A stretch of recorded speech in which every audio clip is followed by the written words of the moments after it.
Hi Aries, welcome back to the Astrology 33 channel. This is your mid-June 2023 love reading. Thanks to those of you who like, viewed, shared, and subscribed to the channel. I appreciate all of that. For those of you new to the channel, as far as what we have in front of us, it's what I call the bridge and the gap spread. And the way it works is to look at the past, present, and future energies between you and your main love interest. Once we get through all that, we'll pull some oracle cards as well for some additional insight, and that's where the bridge and the gap dynamic comes into play. And as far as the decks being used, on the left side we have the Lover's Path Tarot, on the right side we have the Romantic Tarot. Also keep in mind it's a general reading, so I'm going to be referring to the cards on the left as your energy and the cards on the right as the other person's. If you feel like it's the way around in your situation, then definitely trust that. Alright, so with all that out of the way, we'll get started. Past energy on your side, we have the Four of Coins. So this is actually a Capricorn energy here, and it could just be saying that in the past you might have just had a lot of focus on your career sector of life. And I feel like this is saying that even if you had some successes there, which looks like it could be the case, I feel like this is saying that you might have found yourself thinking about this person often, although it seemed like you might have been trying to make an effort not to, right? Maybe you might have viewed being in a romantic connection at the time as more of a distraction from your goals than anything. All right, past energy on their side, we have the Queen of Pentacles, so Capricorn energy here as well. So this could just be saying that they too might have had to focus on their career sector of life. For some of you, this could even be implying that the two of you might have met through your career sector in some way. But yeah, definitely looks like they had to focus on their work. And if we look at the body language too, we see the back kind of turned, right? So I feel like this is saying that they were very much doing their own thing in the past as well.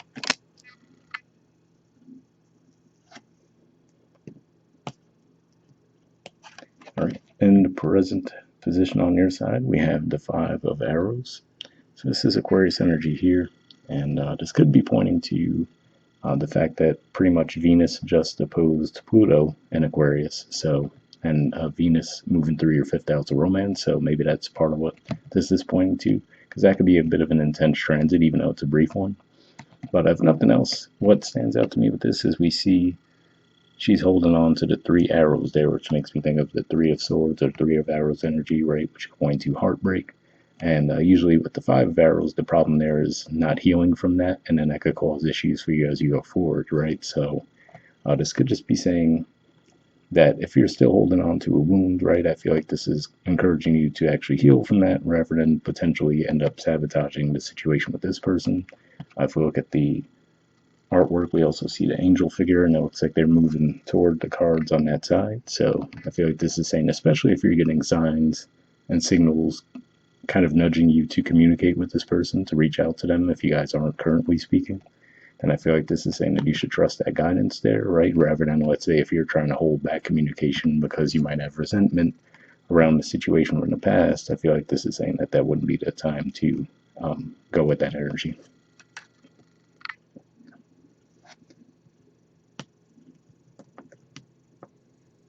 All right, present energy on their side, we have the High Priestess. So yeah, to me this says that they're still probably a bit withdrawn. We see very similar body language to the cards in the past on their side. But here what this says to me is going from the Pentacles energy to the High Priestess energy. You could just be saying that they might have gone through some spiritual growth as well. So that could be another indicator where, like, it could have just been a timing thing where you both might have been called to focus more on, let's say, like I said, your career areas of life, and now looks like you're getting some guidance from spirit around the connection. They might be as well, but it looks like they're not necessarily going to reach out though. So I feel like for whatever reason, it might be more of a situation where the ball's in your court to reach out. Right, future energy on your side, we have Innocence. So this is the equivalent of the Fool in traditional tarot, which could point to that energy of a fresh start. And of course, with Innocence there, to me, that could be a good indicator that you might actually take the time to go through the healing process, right? And then try to approach things at that point, which, like I said, it seems like you're being guided to do so this month, but that's what I see with that. All right, and future energy on their side, we have the Death card. So this is Scorpio energy here, and if we look at the artwork, certainly doesn't look like this person's necessarily happy to see this ending, right? So just something to keep in mind there, where if you withhold information or communication rather for too long, this person might perceive it as that you're just not going to come back around. So just be mindful of that, right? So yeah, it looks like there's a bit of a balance, right? Because on the one hand, it looks like you're being called to heal before you do reach out, but at the same time, it looks like if you take too long to reach out, then this person might just view it as, oh, I guess the connection's over. So looks like a bit of a delicate balance with that, but if nothing else, just be conscious of the fact that if you're not healed, just to try to be more cautious around how you do communicate and maybe open it on a more casual level, and then you can increase it as you feel the healing process taking over. All right, bottom of the deck on your side, we have the Four of Arrows. So again, similar, we see the three arrows off to the side, and then we see the one there, which to me makes me think of the Ace of Arrows energy, and it's actually pointed in the direction of their cards. So yeah, again, could just be an indicator, like I said. Four of Arrows energy can point to a cycle of healing, and seeing this at the bottom of the deck, along with what I said with the future energy, it looks like you guys probably will be going through the healing process, and once you do, it looks like it'd be a good time to reach out, and as we see the two people together, could actually get things back on track in the connection.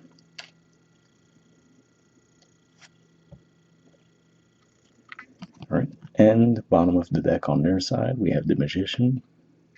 So on the one end, this could point to maybe they will be willing to eventually reach out to communicate as well, but I feel like more than anything, this could almost be saying that this person could be trying to manifest you coming forward to communicate with them. Um, so yeah, and like I said, it looks like they've gone through some growth too. So if there was some kind of a issue in the past where you might have felt like neither of you were showing up your best in the connection, it looks like they've gone through a growth cycle as well. So, and for some of you, that could even be what that death card might be pointing to, right? Maybe them looking at the old way that they used to approach things and how they've changed over time. But that's what I see with that. All right, so next we'll see what we get from the Oracle cards. First, we'll see what we get from the Messages of Love Oracle cards deck here. Just going to be looking for one card from this deck.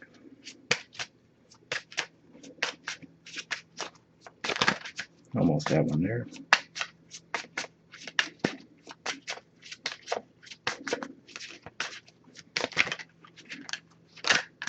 Oh, got one there.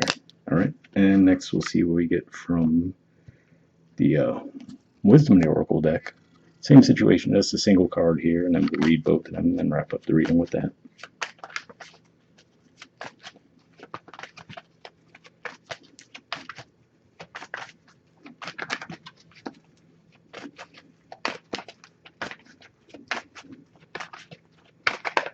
All right, got one there. So first we'll actually read the Messages of Love card. Okay, we have Denial. It says, detach with love to clearly see the truth. So interesting message there, right? Because, like I said, the Five of Swords energy, it looks like you're being guided in some way to reach out to this person. But like I said, with that Three of Swords energy, it looks like there's some kind of wound that you're still holding on to, whether it be directly related to this person or not. So I feel like this is saying that you might have to let go of that, right? And then you could see the situation more clearly. Like, okay, you know, is this person to blame for what took place in the past, or were we both to blame, right? Or should I just let bygones be bygones and try to open up communication again? Things along those lines. So I feel like that's primarily what that's pointing to. And then we have Deep Knowing. There's the artwork, and the number is 43. So that kind of reminds me of High Priestess energy, but we'll see what it says.